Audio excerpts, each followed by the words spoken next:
Olá, olá pessoal! O meu nome é Cia e sejam bem-vindos aos livros da Sofia.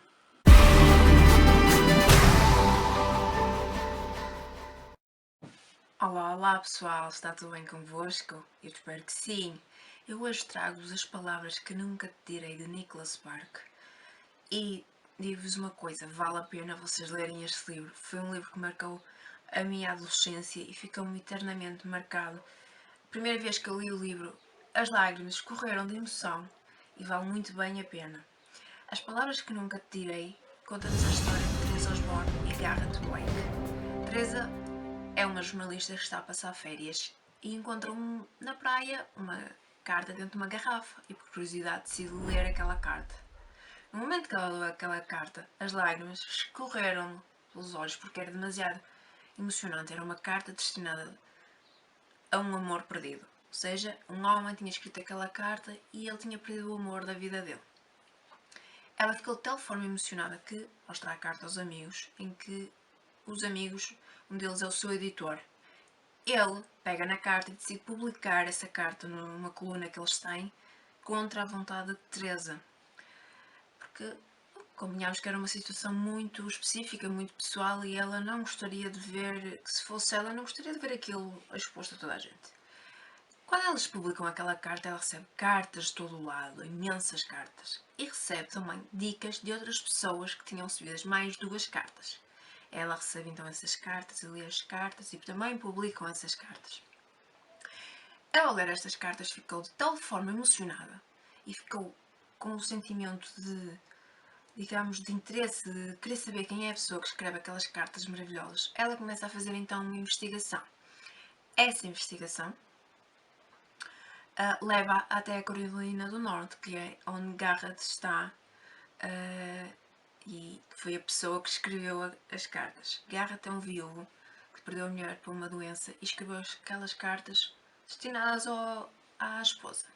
Ela vão então para a Carolina do Norte e quando conhece Garrett, ela decide não revelar logo que tem as cartas. E eles criam uma amizade, começam a interessar-se um pelo outro, só que temos a questão que ambos têm um passado. Garrett, que perdeu a esposa e ainda está muito ligada a isso, e Teresa, que tem um filho e é divorciada. Esse divórcio foi muito complicado para Teresa porque o marido traiu-a e magoou muito e isso fez com que ela ainda esteja muito presa ao passado. Ambos tentam ver como é que conseguem fazer ali a situação até o momento que Garrett descobre que ela tem as cartas. Fica extremamente magoado. Primeiro por ela ter as cartas, segundo por nunca lhe ter dito nada, e terceiro por ela ter publicado as cartas no jornal, que era uma coisa privada dele.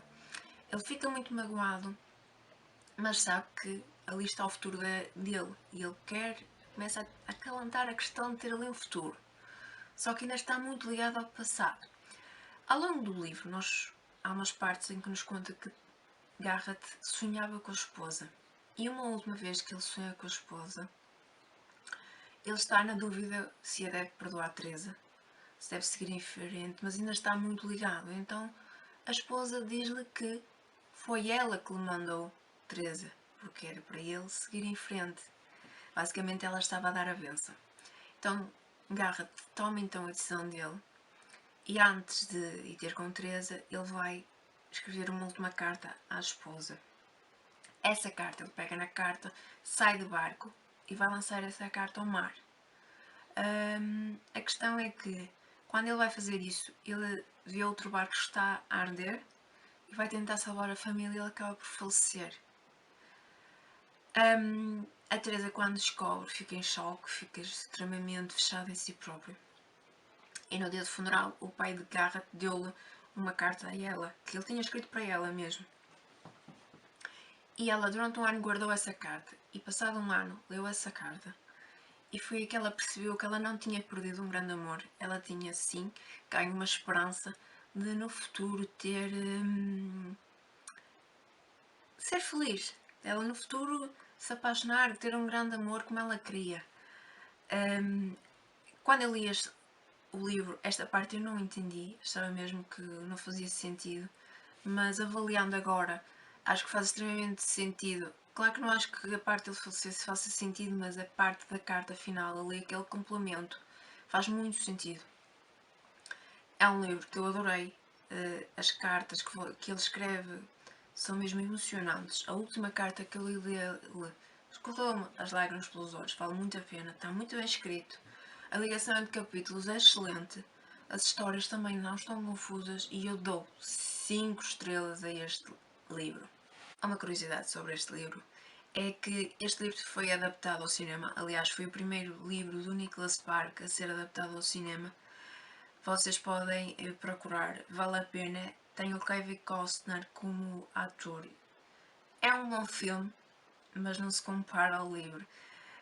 Aliás, porque vocês comparando o filme com o livro vão ver que há ali algumas situações que estão alteradas, mas mesmo assim vale muito a pena vocês darem uma vestinha de olhos ao livro e ao filme. Vamos ao bónus sobre o autor. Nicholas Sparks é atualmente um dos maiores escritores a nível de romance a nível mundial. É considerado o menino de ouro da escrita americana. Ele nasceu em 1965 e vive na Carolina do Norte. A Carolina do Norte é um ponto muito importante porque aparece em quase todos os livros dele. Ele está presente em mais de 50 idiomas, conseguimos encontrar o livro dele em mais de 50 idiomas e já vendeu mais de 105 milhões de exemplares. Vejam lá, a escritora anterior, a Sofia Kinsella, vendeu 25 milhões e já é um patamar muito grande, mas 105 milhões mostra-nos a grandeza deste escritor. É um escritor que valoriza muito o mostrar a realidade. Por isso é que nós vemos muitas vezes a morte, a questão da morte aparece muitas vezes mencionada nos seus livros. Eu costumo dizer que é um livro de Nicholas Sparks, vai morrer sempre alguém. Isto de facto, em alguns livros não acontece isto, há outros rumos, mas é uma questão que está sempre ali presente porque ele considera que é uma situação da vida real e portanto ele tem que a representar nos seus livros. É também o maior escritor que já viu os seus livros adaptados ao cinema. Ele, das suas obras, tem 14 obras adaptadas ao cinema que viraram filme. Isto também acontece porque ele também é produtor. Eu espero que tenham gostado deste miminho e espero ver-vos aqui pelo próximo vídeo.